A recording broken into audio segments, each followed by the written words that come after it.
Welcome guys, Jayshree education group में आपका स्वागत है। अपना टॉपिक चल रहा था ड्राइंग इंस्ट्रूमेंट्स। ड्राइंग के इंजीनियरिंग ड्राइंग के अंदर जितने भी आपके इंस्ट्रूमेंट्स काम में आएंगे उन सभी इंस्ट्रूमेंट को अपन वन बाय वन यहाँ पे डिस्कस करेंगे। ठीक है, कौन सा उपकरण किसका बना होता है, क्या काम आएगा, सब के बारे में। तो गाइस सबसे पहले जो आपका उपकरण है वो है ड्राइंग बोर्ड। एक और चीज मैं आपको बता दूं, जितने भी उपकरण है ना, ज्यादातर जो उपकरण है, इन सभी उपकरणों का मेन उद्देश्य क्या है? ड्राइंग को बनाना। और ड्राइंग किससे मिलके बनी होती है भाई? मान लो अगर कोई पूछे कि भाई ड्राइंग किससे मिलके बनी होती है, तो बहुत ही सिंपल सी बात है। ड्राइंग के अंदर आपकी क्या क्या चीजें यूज होती हैं? ड्राइंग में आपकी यूज होती है लाइंस, है ना। अब वो लाइन कैसी भी हो सकती है, ऐसी भी हो सकती है, ऐसी भी हो सकती है। अब ये सर्किल बन रहा है तो ये भी लाइन से ही बन रहा है। ठीक है, विभिन्न प्रकार की लाइन बन जाएंगी आपकी। और लाइन के अलावा क्या यूज करोगे आप इसमें? सैंबल। सैंबल जैसे मान लो कि ये भी एक किसी ना किसी चीज का तो सैंबल है ही। ठीक है, और भी कोई सैंबल है आपके पास में, जैसे ये सैंबल है। तो बेसिकली जो आपकी इंजीनियरिंग ड्राइंग है वो सैंबल्स और लाइन से मिलकर बनती है। और सैंबल और लाइंस इनको बनाने के लिए जो इंस्ट्रूमेंट जो आपको हेल्पफुल होंगे वो अपन यहां पे डिस्कस कर रहे हैं। ठीक है गाइस, तो सबसे पहला जो आपका इंस्ट्रूमेंट है, ड्राइंग का जो इंस्ट्रूमेंट है पहला, वो है आपका ड्राइंग बोर्ड। जैसा कि नाम से ही साबित है, ड्राइंग बोर्ड है। ये एक प्रकार का बोर्ड है जिसके ऊपर अपन ड्राइंग सीट को रख करके और ड्राइंग बनाते हैं। तो मैं आपको सिंपल वर्ड्स में सीधी चीजें बताता हूं। ड्राइंग बोर्ड जो है, ये आपके सामने एक ड्राइंग बोर्ड रखा हुआ है। इस ड्राइंग बोर्ड को अगर आप ये देखो ना, तो ये उल्टा है ड्राइंग बोर्ड। अंडरस्टैंडिंग? मतलब ये उल्टा करके है। ड्राइंग जब आप बनाओगे ना तो ये उसके नीचे का साइड है, मतलब इसको आपको सीधा करना पड़ेगा। फिर नीचे की तरफ ये जो एरिया है ना, नीचे की तरफ जो है, वहां पे आप ड्राइंग रख के बनाओगे। ये मैंने उल्टा करके इसलिए बनाया हुआ है ताकि इसके अंदर की जो चीजें हैं इनको मैं समझा सकूं।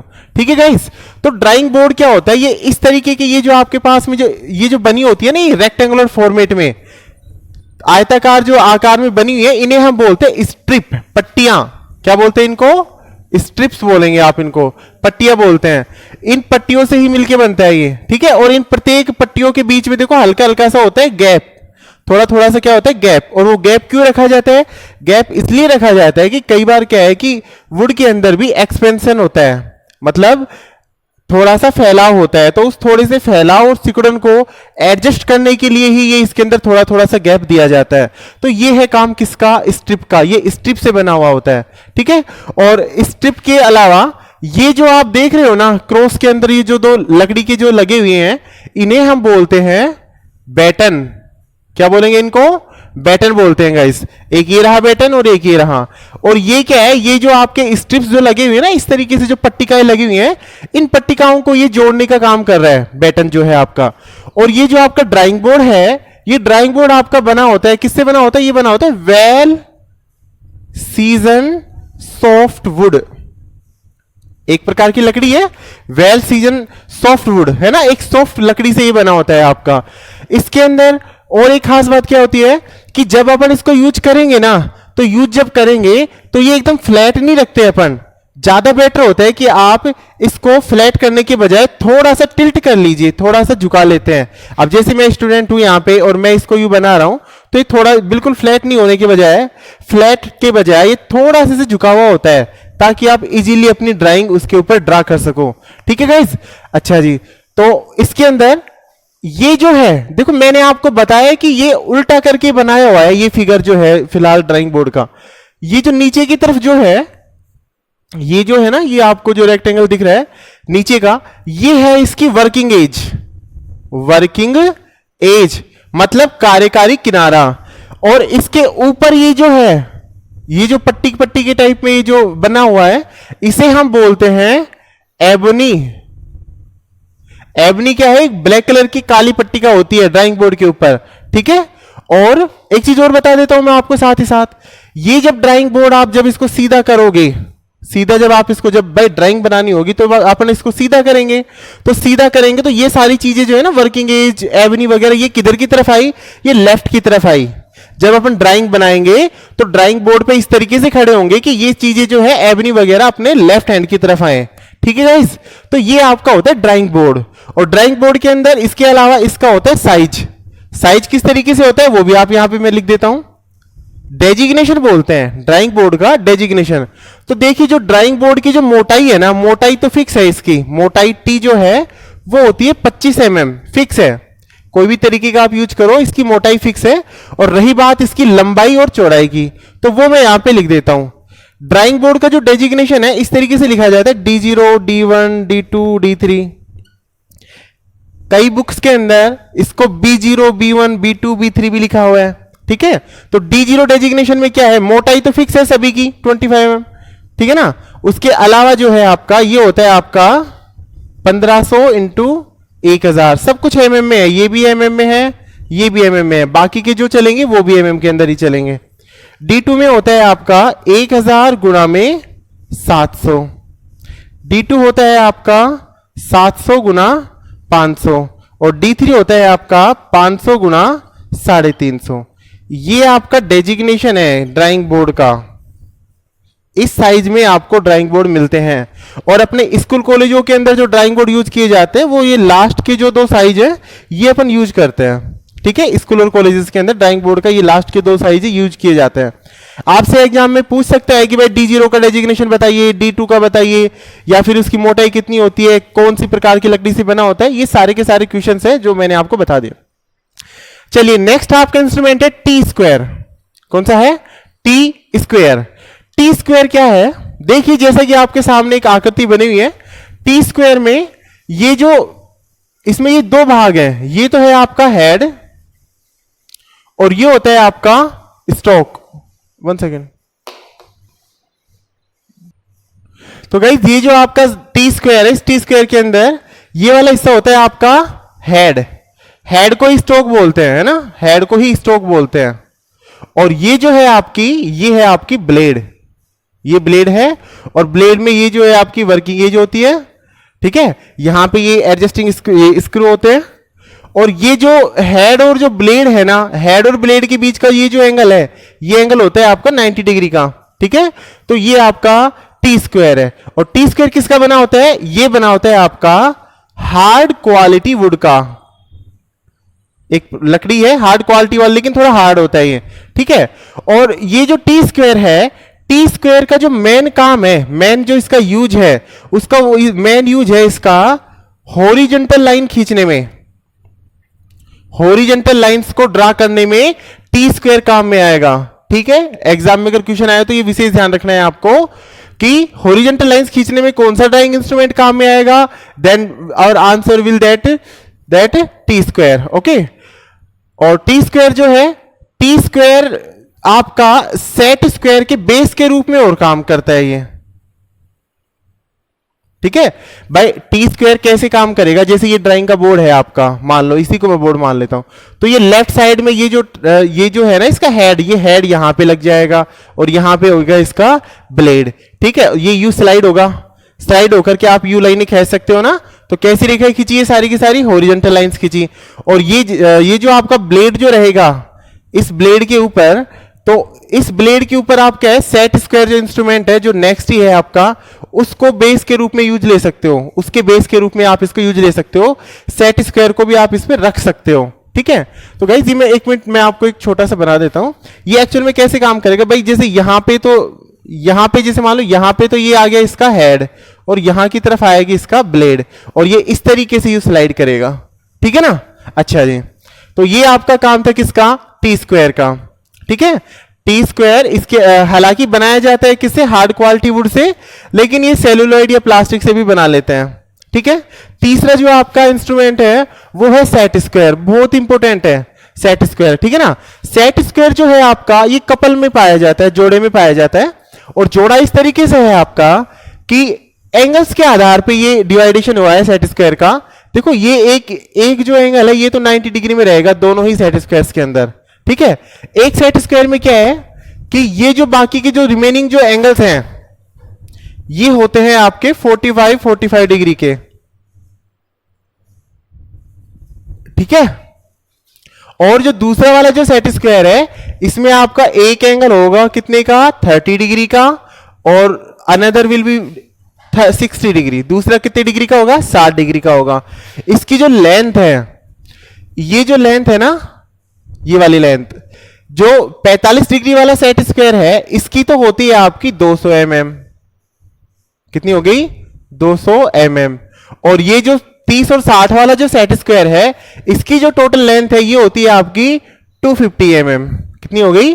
250 mm। अब बात करते हैं कि भाई सेट स्क्वायर जो है आपके काम क्या आते हैं। तो इसका मोस्ट इंपोर्टेंट वर्क यही है, ये लाइंस खींचने के काम आता है, लाइन ड्रा करते हैं अपन इससे, ठीक है। और एक चीज और ध्यान रखना आप, भाई देखो मैंने पहले ही डिसाइड कर दिया कि हॉरिजॉन्टल लाइन तो आप टी स्क्वायर से बनाओगे, तो हॉरिजॉन्टल लाइन के अलावा जितनी भी लाइंस, जैसे मान लो कोई इंक्लाइन लाइन है या फिर वर्टिकल लाइंस है, ये सारी की सारी जो लाइंस है अपन सेट स्क्वायर की सहायता से ही ड्रॉ करेंगे, ठीक है। अच्छा जी, नेक्स्ट इसका काम क्या रहेगा? नेक्स्ट इसका रहेगा, आप सेट स्क्वायर की सहायता से कुछ एंगल्स बना सकते हो। जैसे जैसे जो जो एंगल इसमें है ना, जैसे 90 डिग्री, 45 डिग्री, 45, 30 डिग्री, 60 डिग्री, ये एंगल्स बना सकते हो। विभिन्न प्रकार के एंगल्स कोण बना सकते हो, जैसे 60 डिग्री हो गया, 30 डिग्री हो गया, और भी हैं, ठीक है ना। लेकिन एक और भी है एंगल्स के मामले में, आप इन दोनों सेट स्क्वायर को जोड़ करके भी आप एंगल बना सकते हो। जैसे 45 और 30 को जोड़ दिया तो कितने का एंगल हो गया? 75 डिग्री का, 15 डिग्री का। इनके संयोजन से आप विभिन्न प्रकार के एंगल्स बना सकते हो, जैसे 105 डिग्री का भी एंगल आप बना सकते हो, ठीक है ना। ये इनके संयोजन से एंगल्स में बना सकता हूं। और तीसरी चीज ये है, जो सेट स्क्वायर है आपका, ये किसी भी सर्किल का डिवाइडेशन कर सकता है इक्वल पार्ट्स में। तो जब अपना टॉपिक आएगा ज्योमेट्रिकल फिगर, उसमें मैं आपको बताऊंगा कि सेट स्क्वायर से किस तरीके से सर्किल का डिवाइडेशन इक्वल पार्ट्स में अपन करते हैं। तो गाइस ये आपके तीन ड्राइंग इंस्ट्रूमेंट थे। इसके बाद अपन देखते हैं नेक्स्ट अपना ड्राइंग इंस्ट्रूमेंट है, अपना ड्राइंग इंस्ट्रूमेंट बॉक्स। ये एक बॉक्स है, जिस बॉक्स के अंदर आपके जो 7 आइटम्स हैं ये रखे होते हैं। इन 7 आइटम्स में क्या क्या चीज है? पहला है आपका large size compass with interchangeable pencil and leg, ठीक है। ये एक प्रकार का कंपास प्रकार है, लेकिन बड़े साइज का है, ठीक है। और इसकी जो लेग है और पेंसिल है वो दोनों ही आपके इंटरचेंजेबल है, मतलब एक को हटा करके आप दूसरा लगा सकते हो, ठीक है। तो ये यहां पे जो आपका large size compass with interchangeable pencil and leg जो है ये बना हुआ है आपका 1 नंबर फिगर के ऊपर। इसकी खासियत ये है कि ये 120 mm डायमीटर तक के सर्किल और आर्क्स, चाप और वृत्त वगैरह बनाने के काम में आता है। इसकी बनावट आप देख ही रहे हो, इसके अंदर एक नी जॉइंट होता है, ऊपर की तरफ एक एडजस्टिंग स्क्रू होता है, ठीक है। और ये आपके एक तरफ होता है आपका लेग मतलब एक निडल होती है, नीचे की तरफ एक सुई के जैसी एक स्टील की निडल होती है सिंपली। और इसके दूसरी तरफ जो है, एक तरफ तो लगती है आपकी लेग निडल, और दूसरी तरफ इसके अंदर लगती है पेंसिल की लीड। पेंसिल की भी क्या? लीड। पेंसिल के अंदर जो ब्लैक कलर की जो आती है ना, वो उसे पेंसिल का लीड बोलते हैं, ठीक है। सेकंड नंबर पे है आपका लेंथनिंग बार। इसकी एक फिक्स एरिया है कि भाई 120 mm डायमीटर तक के सर्किल या आर्क्स ये बना सकता है, 1 नंबर वाला जो आपका इंस्ट्रूमेंट है। 2 नंबर पे है आपका लेंथनिंग बार। जैसा कि इसके नाम से ही शो हो रहा है, लेंथनिंग बार मतलब ये लंबाई बढ़ा के ले रहा है, ठीक है। और ये कितनी ज्यादा लंबाई तक सर्किल वगैरह और चाप वगैरह बना सकता है, वो है आपकी यहां पे लिखा हुआ है, ये 120 mm रेडियस से भी ज्यादा, 150 mm से भी ज्यादा त्रिज्या के अगर आपको सर्किल वगैरह बनाने हैं तो आपको लेंथनिंग बार का यूज करना पड़ता है। यहां पे इसकी बनावट दे रखी है, ठीक है। इसकी बनावट में आप देख सकते हो, जो सबसे इंपॉर्टेंट, बाकी सब तो ऐसा ही है, सेम चीज है, जो सबसे इंपॉर्टेंट है वो ये है, इसके अंदर यहां से और यहां तक एक लेंथनिंग बार लगा दी जाती है। इस लेंथनिंग बार की वजह से ही ये आपके 120 mm रेडियस से अधिक के सर्किल और आर्क्स बना पाता है, ठीक है। तीसरे नंबर पे है आपका स्मॉल बो कंपास। जैसा कि नाम है, ये भी एक प्रकार का कंपास ही है। ये लार्ज साइज कंपास था, सेम टू सेम ये है, लेकिन ये कैसा है? स्मॉल साइज में कंपास है। तो स्मॉल साइज, कितना स्मॉल साइज है इसका? स्मॉल साइज है इसका 25 mm से कम त्रिज्या के सर्किल बनाने में काम आता है। ये 25 mm से कम त्रिज्या के सर्किल बनाने के काम आ रहा है, ठीक है। 25 mm से कम रेडियस के सर्किल बनाने के आपके काम आता है ये। चौथे नंबर पे है आपका लार्ज साइज डिवाइडर, ठीक है ना। 4 नंबर और 5 नंबर पे डिवाइडर ही है दोनों। ये लार्ज साइज डिवाइडर है 4 नंबर पे, और 5 नंबर पे है आपका स्मॉल बो डिवाइडर। साइज का ही अंतर है, केवल ये बड़े साइज का है और ये छोटे साइज का है। तो देखो, कंपास मतलब के प्रकार और डिवाइडर, डिवाइडर मतलब हिंदी में विभाजक। तो कंपास और डिवाइडर के अंदर जो बेसिक जो अंतर आता है ना वो यही आता है कि जो आपका कंपास होता है ना, कंपास में जैसे कि एक लेग इधर की तरफ आती है, एक स्टील लेग इधर की तरफ आती है। कंपास में तो क्या होता है, प्रकार में तो क्या होता है, एक तरफ तो होती है आपकी स्टील की लेग और दूसरी तरफ आपकी पेंसिल या पेंसिल की लीड वगैरह डलती है दूसरी तरफ, ठीक है ना। और इसमें साथ ही साथ एक होता है, इसके अंदर एक नी जॉइंट होता है, नी जॉइंट, घुटना जॉइंट है ना, ये नी जॉइंट होता है। किसके अंदर होता है, कंपास के अंदर।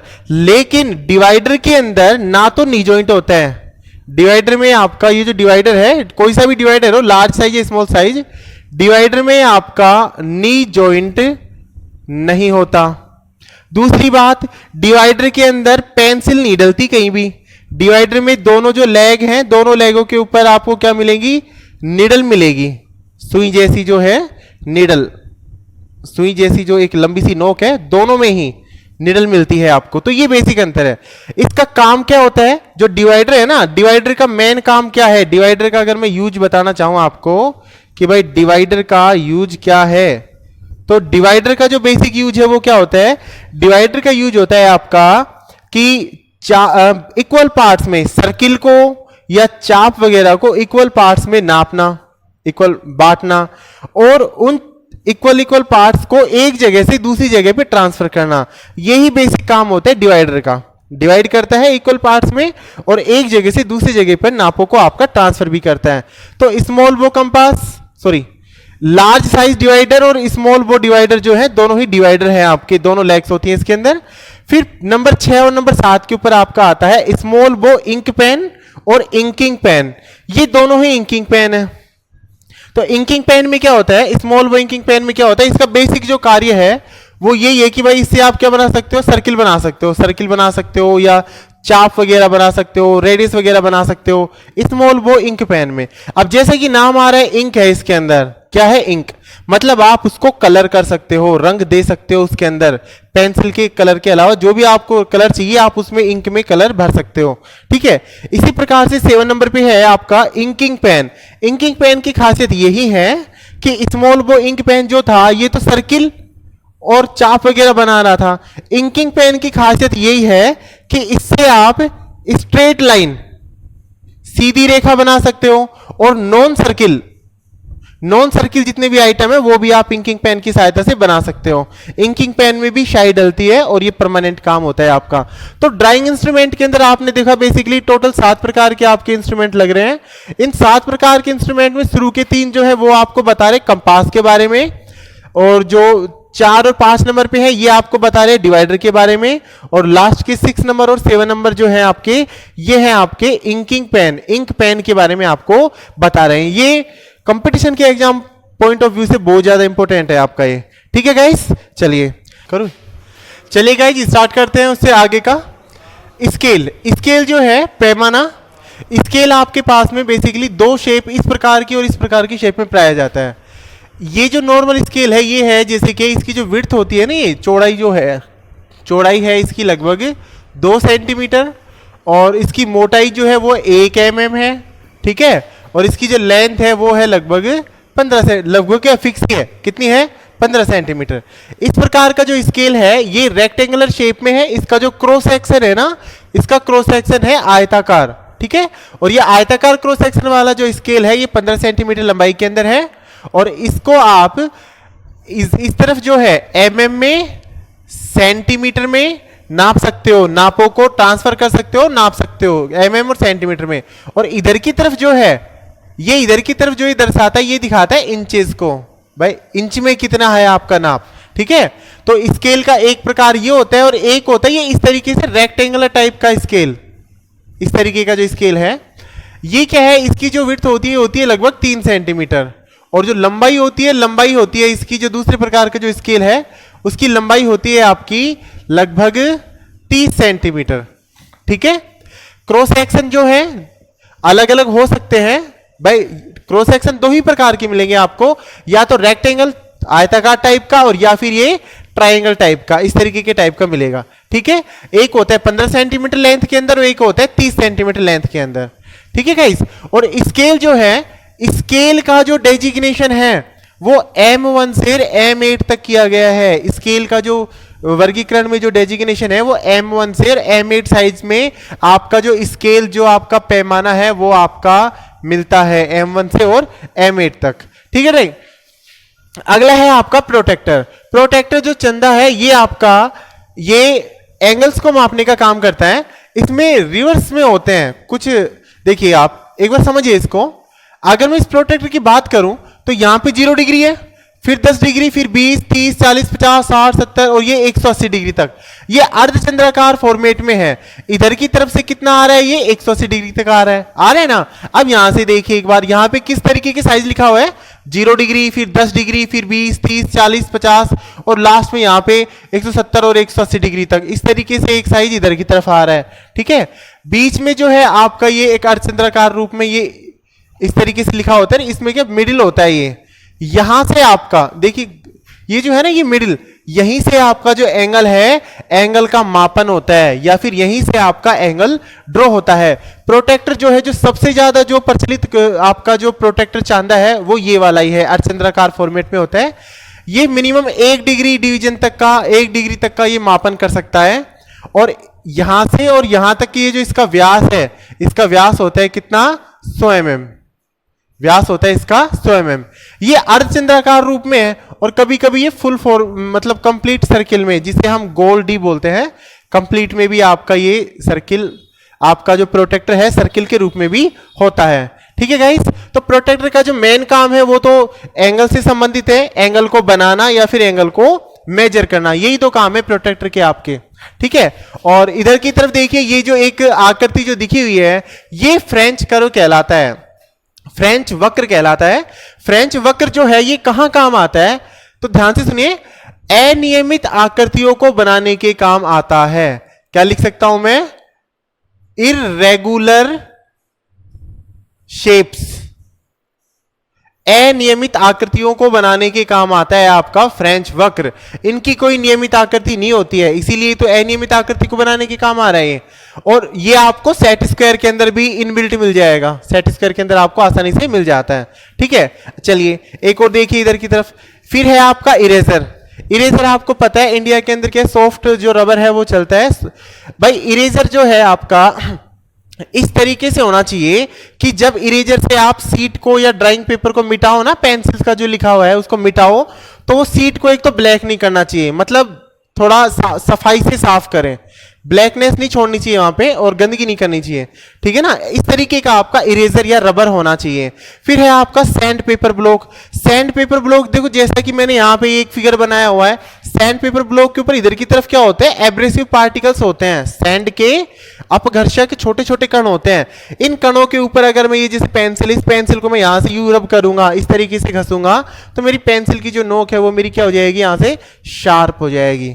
ठीक है ना, तो ये काम आता है आपका सैंड पेपर ब्लॉक। ठीक है, अब जो है आपका, ठीक है गाइस, तो ये है अपना ड्राइंग पेपर। इरेजर और सैंड पेपर हो गया, ये है आपका ड्राइंग पेपर के बारे में। तो ड्राइंग पेपर क्या है, ड्राइंग पेपर बोल दो चाहे ड्राइंग की सीट बोल दो, बात एक ही है। इसमें अक्सर मैंने ट्रेनीज को, स्टूडेंट्स को थोड़ा सा कंफ्यूजिंग होते हुए देखा है। एक्चुअल में क्या है, ड्राइंग का जो पेपर बनाया जाता है ना, ड्राइंग का पेपर मतलब ड्राइंग की जो सीट है, ड्राइंग की सीट जो है आपकी, ये एक मेथड से बनाई जाती है और मेथड है आपका डबल एंड हाफ मेथड।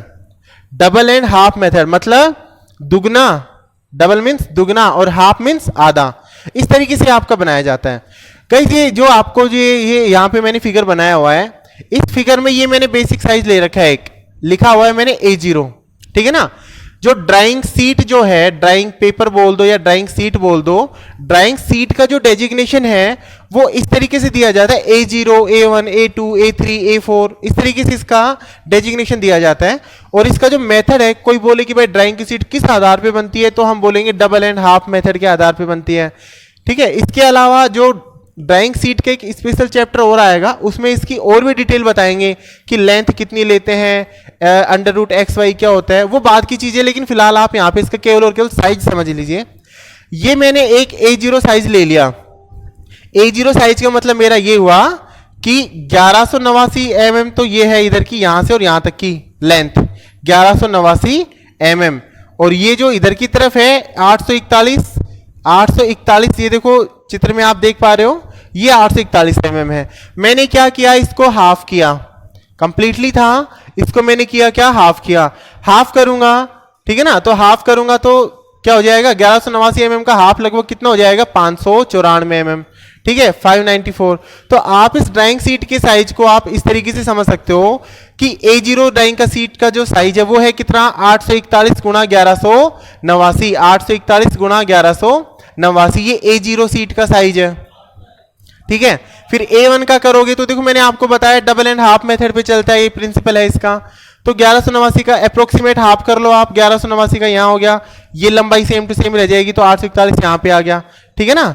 फिर उसके बाद में 841 का लगभग हाफ करोगे तो 420 आ गया, और ये लंबाई सेम टू सेम यहाँ पे आ जाएगी। फिर 594 का हाफ करोगे तो यहाँ पे 297 आ गया, और ये सेम टू सेम यहाँ पे आ गया। फिर इसका हाफ करोगे, 420 का हाफ करोगे तो कितना आ जाएगा, 210 आ जाएगा, और बाकी की ये वाली रिमेनिंग यहाँ पे ट्रांसफर हो जाएगी। फिर A5 जो साइज है उसमें देखो ये वाली लेंथ तो यहाँ पे ट्रांसफर हो गई, क्योंकि इसमें स्पेशल क्या है, डबल एंड हाफ मेथड चलता है ना, इसीलिए। और ये जो है इसका 297 का अप्रोक्सीमेट हाफ जो है यहाँ पे आ गया, ठीक है गाइस। तो इसको याद करने का बहुत ही सिंपल सा तरीका है, आप बस के लिए A0 याद कर लीजिए, 841 गुणा 1189 mm, बाकी के जो है आप हाफ मेथड के हिसाब से इस तरीके से चलाते रहिए इनको। देखो ये हाफ चल रहा है और बाकी की लंबाई तो सेम चल रही है ना। आप इसको यहां भी समझ सकते हो, देखो ये 841 थी ये दोनों, और ये 1189 थी, हाफ किया, हाफ करेंगे तो कितना आ जाएगा, ये 1189 का हाफ कितना हो गया, लगभग 594। तो ये वाली जो ड्राइंग की सीट है A0, तो A0 का जो साइज है ये यहाँ पे लिखा हुआ है ऊपर की तरफ। अच्छा, इन सीट के आधार पे आगे जो जाएंगी वो इससे भी कम होती जाएंगी, छोटी छोटी छोटी होती जाएंगी। तो कोई भी जैसे मान लो आपसे कंपटीशन में पूछ ले कि भाई बताओ सबसे बड़ी ड्राइंग का साइज का डेजिग्नेशन क्या है, तो सबसे बड़ी जो ड्राइंग का साइज का डेजिग्नेशन है वो क्या है, A0 है कि A5 है। अभी मैंने आपको इसकी पूरी इंजीनियरिंग बताई, तो आप यहां से देखते ही समझ सकते हो कितना है A0 सबसे बड़ा साइज A0, और सबसे छोटे साइज की बात करूंगा तो A5 ये बिगेस्ट है, ठीक है गाइस।